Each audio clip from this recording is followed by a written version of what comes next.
If my friends never convinced my tight-fisted self to partay a little and buy an Xbox Series X for my birthday, not only would I have missed out on the powerhouse console of all time, but my birthday would have been awfully dull. Man, do I love unemployment and Genshin Impact. Anyway, here is my 1 year owner's review of the Xbox Series X. Let's go over the specs first. This cuboid monstrosity packs a custom AMD Zen 2 octa-core processor clocked in at 3.8 GHz. That's coupled with a powerful RDNA 2 GPU delivering 12 teraflops of graphical performance. In other words, this allows you to play native 4K at 120 frames per second. Hey, I know PCs can do a lot better job, but this is a win for us console peasants. Naturally, there's also hardware accelerated DirectX ray tracing to add more detail to shadows and lighting to whom it may concern. The RAM is at 16 gigabytes GDDR6 alongside a 1TB SSD to minimize load times. Additionally, this allows fast asset streaming and the quick resume function for multiple games all at the same time. Done playing one game?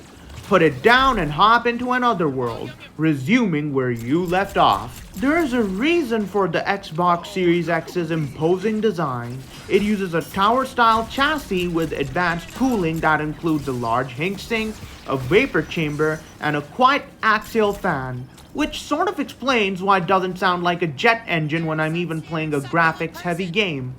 The console supports HDMI 2.1 with auto low latency mode and variable refresh rate, or VRR for short.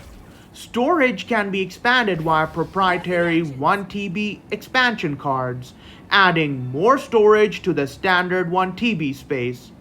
Well, out of all the companies and all the consoles, they had to take a page out of the PS Vita's book.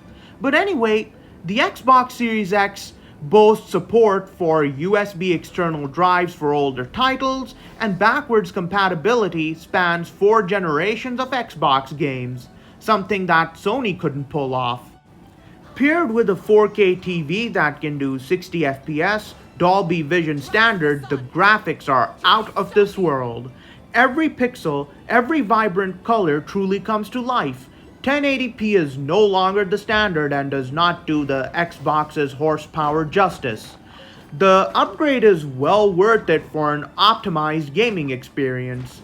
The controller is like your typical Xbox controller. It requires AA batteries. My advice, get good rechargeable ones.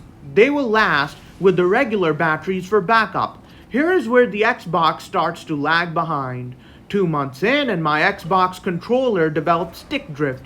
Manageable, but highly annoying, especially when you are sharpshooting or trying to nail the perfect shot.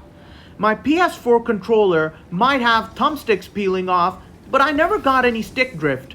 The Xbox Game Pass is a mighty fine deal. Pay yearly for access to a massive gaming library and some great deals.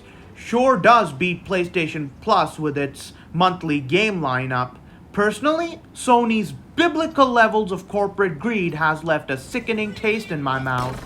Not that Microsoft is any better, but a big reason why Sony did not give us backwards compatibility is because they wanted to resell us remastered games.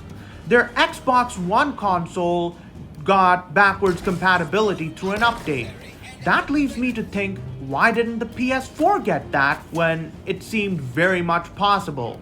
If somebody says it's not technologically possible, for some reason I don't buy that. For such a great gaming machine, it is most certainly going to cost you a pretty penny. The Xbox Series X will run you $600 for the 1TB model, whereas the 2TB model is $730. That's after the price increases.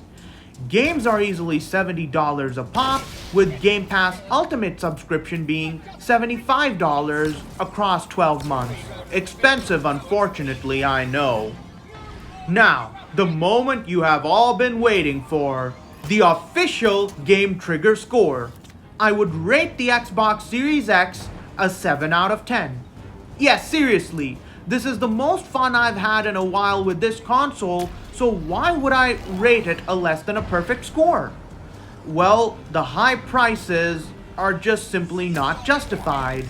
The recent round of layoffs at Microsoft after the price increases of the Xbox and all related accessories, along with so much more that these guys can accomplish, well, that is just sad. If you ask me, with all of its recent decisions, Microsoft simply lost a one console war. It's just that now you have to pay attention and look far and wide for great games rather than just having them pop up on sale. Well, that wraps it up for today's video. See ya!